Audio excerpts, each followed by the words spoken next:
বন্ধুরা, কেমন আছো তোমরা সবাই? তোমাদের জন্য আরো একটা নতুন ভিডিও নিয়ে চলে এসেছি। তো ভিডিওটা দেখতে থাকো, খুব ভালো লাগবে। আর বাচ্চারা এই ভিডিও থেকে দূরে থাকবে, যাদের 18 বছর এর ওপরে তারাই এই ভিডিওটা দেখতে পারবে। তো বন্ধুরা, কানে হেডফোন নিয়ে বসে পড়ো, হাত মারার জন্য প্রস্তুত হয়ে আজকে তোমাদেরকে শোনাবো আমার মাকে নিজে থেকে না চাইতেও কিভাবে লাগালাম তার ঘটনা। ভিডিওটা শুরু করার আগে আমার পরিচয়টা দিয়ে দিই। আমি শুভ, আমার হাইট 5 ফুট 6 ইঞ্চি। আমি দেখতে খুব সুন্দর, এবার সবেমাত্র ক্লাস 11-এ পড়ি। আমার বাবা বিদেশে একটা নিজের কোম্পানি খুলেছে, সেখানেই তিনি থাকেন। মাঝে মাঝে বছরে 2-3 বার আমাদের সঙ্গে দেখা করতে আসে। আমি ধনী পরিবারের ছেলে বলে সব সময় ঘুরে বেড়াতেই বেশি পছন্দ করি। আমার মা দেখতে খুবই সুন্দর, এতটাই সুন্দর যে তার তুলনা করা যায় না।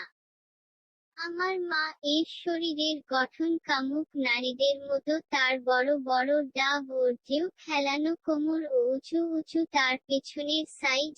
আমি সব সময় বাড়ি থেকে এসে যখনই বাড়ির ভেতরে ঢুকি, আমি এসেই মাকে জড়িয়ে ধরি আর কিস খাই, কিন্তু কোনোদিন ও খারাপ উদ্দেশ্য নিয়ে জড়িয়ে ধরতাম না। কিন্তু একদিন হঠাৎই মায়ের সঙ্গে এরকম ঘটে যাবে আমি স্বপ্নেও ভাবতে পারিনি। একদিন আমি স্কুলে ছিলাম, মা বাড়িতে কিভাবে যেন বাথরুমে পা স্লিপ করে পড়ে গিয়েছিল, আর তার হাতে একটু ফ্র্যাকচার হয়ে যায়। তো আমাদের ফ্যামিলি ডক্টর, তিনি মায়ের চিকিৎসা করেছিলেন। আমি স্কুল থেকে বাড়ি ফিরে এসে দেখি মা বিছানায় শুয়ে আছে, তার হাতে প্লাস্টারিং ব্যান্ডেজ করা। আমি মাকে বললাম, মা তোমার হাতে কি হয়েছে? মা বলল, বাথরুমে পা স্লিপ করে পড়ে যাওয়ায় হাতে একটু চোট লেগেছে। আমি জিজ্ঞাসা করলাম, বাবাকে জানিয়েছো? মা বলল, না জানাইনি। আমি বললাম, ঠিক আছে, আমি জানাচ্ছি।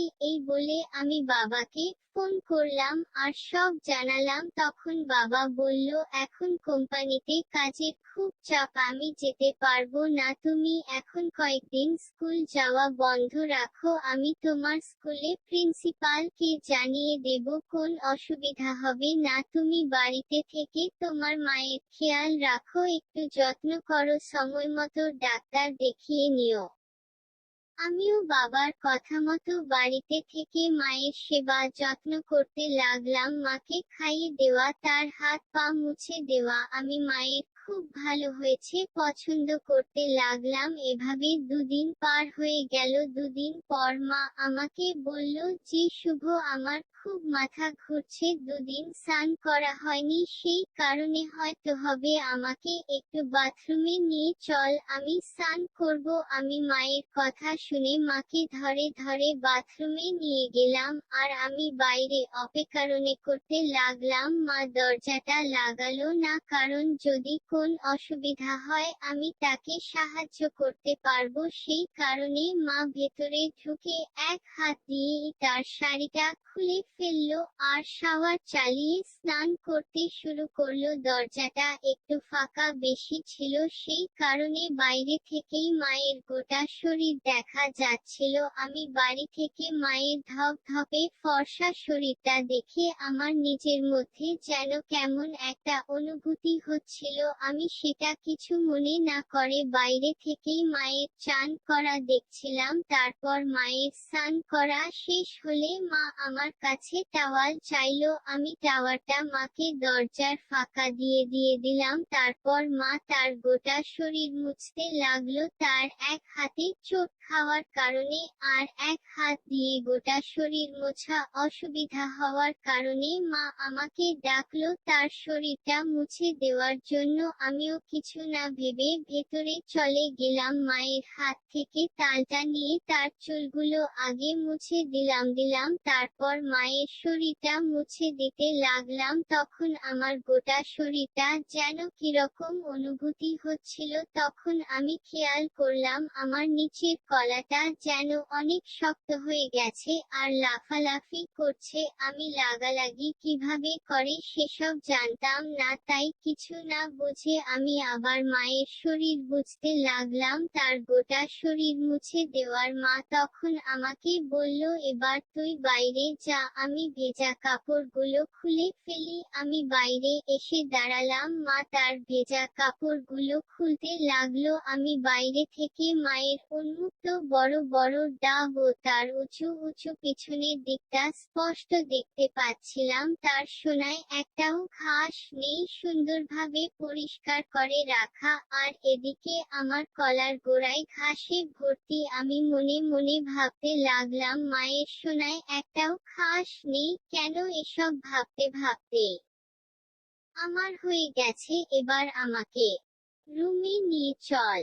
আমি তখন ভেতরে গিয়ে মাকে ধরে রুমে নিয়ে আসলাম আর বাইরে এসে সোফার উপর বসে পড়লাম আবারও। তখন মা আমাকে ডাকতে লাগলো। আমি তাড়াতাড়ি করে রুমে এসে বললাম, কি হয়েছে মা, বল। মা তখন বলল, আমি শাড়ি পরতে পারছি না, তুই শাড়িটা পরিয়ে দিতে পারবি? আমি মাকে বললাম, জানি না পারবো কিনা, তাও দাও, চেষ্টা করে দেখছি। এই বলে কিছু না ভেবেই মায়ের টাওয়ালটা খুলে দিয়ে উন্মুক্ত করে দিলাম। মা তখন এক হাত দিয়ে টাওয়ালটা আমার কাছ থেকে নিয়ে তার শরীরটা ঢেকে নিল আর বলল, এটা কি করছিস তুই? আমি বললাম, কেন, তোমাকে শাড়ি পরাচ্ছি তো, এভাবে আমাকে উন্মুক্ত করে শাড়ি পরাবি নাকি তা তো আমার জানা নেই, কিন্তু তোমার টাওয়ালটা না সরালে কিভাবে শাড়ি পরাবো? মা বুঝতে পারল যে আমার এ সম্বন্ধে কিছুই জ্ঞান নেই, তাই মা আর কোন দ্বিধা না করে বলল,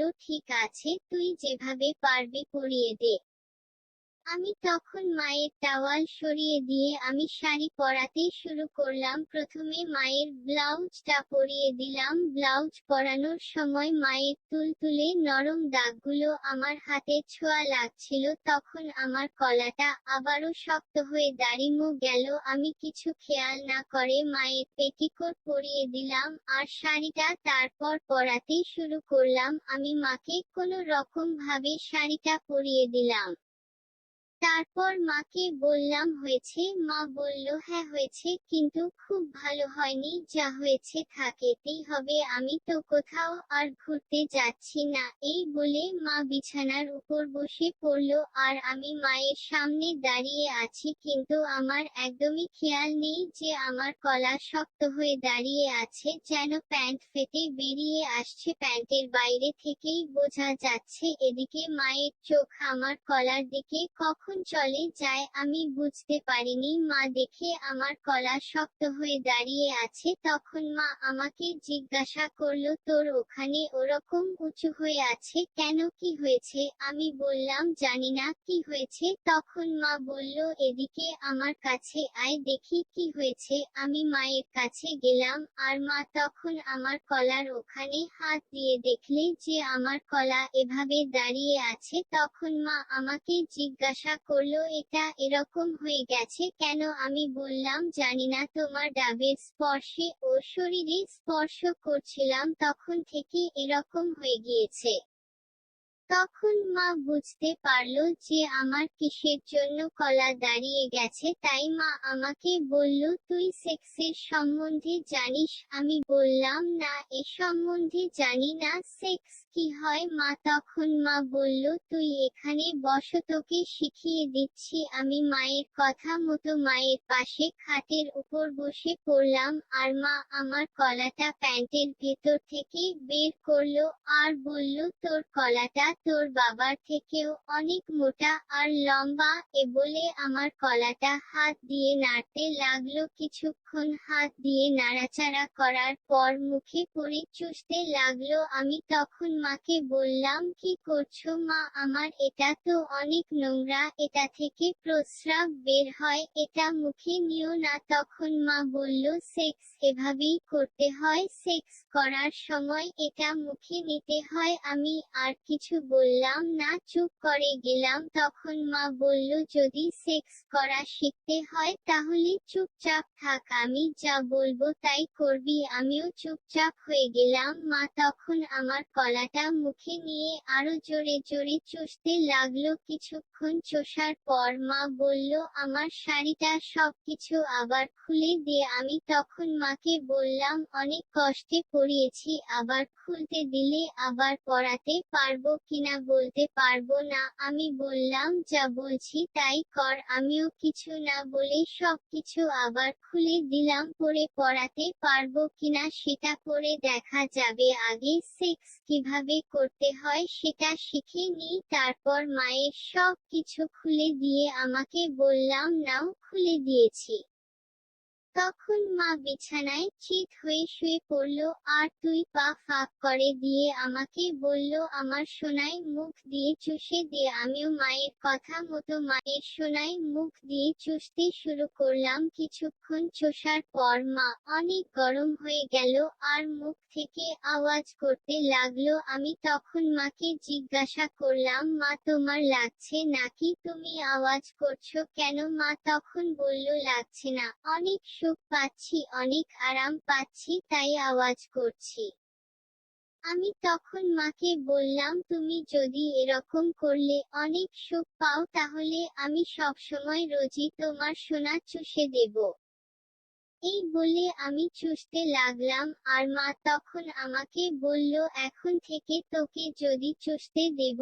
আমি জোরে জোরে চুষতে শুরু করলাম। কিছুক্ষণ পর মায়ের সোনা থেকে জলের মতো রস বেরিয়ে আসলো। আমি কিছু না ভেবেই আমি সেটাই চুষে গেলাম। মায়ের সোনা থেকে বেরোনো রসের স্বাদ কেমন যেন দন্তানন্তা লাগছিল। আমি মাকে জিজ্ঞাসা করলাম, মা, তোমার সোনা থেকে বের হচ্ছে? মা বলল, এটা কাম রস। তখন মা বলল, আর চুষতে হবে না, এবার আমার ডাব খা। আমি তারপর উঠে গিয়ে মায়ের ডাব খাওয়া শুরু করলাম। আমি একটা ডাব মুখে পুরে নিয়ে চুষতে লাগলাম। তখন মা বলল, একটা খা আর আরেকটা হাত দিয়ে চেপে টিপে দে। আমিও মায়ের কথা মতো একটা মুখে নিয়ে চুষতে লাগলাম আর আরেকটা হাত দিয়ে টিপতে লাগলাম। তখন মা বলল, এবার আমার দুই পায়ের মাঝখানে বস। আমি তখন মায়ের কথা মতো মায়ের দুই পায়ের মাঝখানে বসলাম, আর মা বলল, তোর কলাটা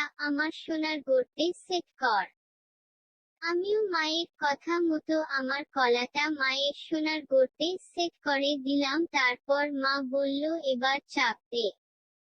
আমিও চাপ দিলাম, আর আমার গোটা কলাটা গর্তের ভেতর যেন পচ করে ঢুকে গেল। তারপর মা আমাকে বলল, আস্তে আস্তে এবার কোমর ওঠানামা কর। আমিও মায়ের কথা মতো কোমর ওঠানামা করতে লাগলাম। তখন যে কি একটা অনুভূতি পাচ্ছিলাম, যেন খুব সুখ পাচ্ছিলাম, খুব মজা লাগছিল। আমি আস্তে আস্তে শিখে গেলাম। তখন মা বলল, এবার জোরে জোরে কোমর ওঠানামা কর, যত জোরে পারবি গোটা গায়ের শক্তি দিয়ে ওঠানামা কর। আমিও মায়ের কথা মতো গোটা শরীরের শক্তি দিয়ে কোমর ওঠানামা করতে লাগলাম, আর মাও খুব মজা পাচ্ছিল, কারণ বাবা না থাকায় মা ঠিকমতো লাগানোর সুখ পায় না, তাই আজ আমাকে দিয়ে লাগিয়ে খুব সুখ পাচ্ছে। আমি মাকে প্রায় আধা ঘন্টা লাগানোর পর মা তার সোনা থেকে আবারও গরম রস বের করে দিল। আমিও আরো 5 মিনিট লাগানোর পর আমারও যেন কিরকম করছিল, মনে হচ্ছিল যে আমার কলা থেকে কিছু যেন একটা বেরিয়ে আসবে। আমি তখন মাকে বললাম, মা, আমার কলা থেকে যেন কি বেরোবে তাই মনে হচ্ছে। তখন মা বলল, অসুবিধা নেই, যা কিছু বের হবে বের হোক, সব আমার সোনার গর্তেই ভেতরে বের করে ঢেলে দে। আমিও মায়ের কথা মতো জোরে জোরে লাগাতে লাগলাম, আর আমার গলার যত রস ছিল সব মায়ের সোনার গর্তে ঢেলে দিলাম। তারপর মা আমাকে বলল যে, এবার শিখে নিয়েছিস তো কিভাবে সেক্স করতে হয়। তাহলে রাত্রিবেলায় ভালো করে আমাকে লাগিয়ে আরাম দিবি। আমিও তখন মাকে বললাম, ঠিক আছে মা, আজ রাত্রে তোমাকে 2-3 বার লাগিয়ে আরাম দিব। তখন মা বলল, আমার সোনা বাবা আমার কত খেয়াল রাখছে। তো বন্ধুরা, ভিডিওটা এ পর্যন্তই। ভিডিওটা ভালো লাগলে একটা লাইক অবশ্যই দেবেন। আশা করি ভিডিওটা দেখার পর তোমরা কতবার হাত মেরেছো কমেন্টে অবশ্যই জানাবেন।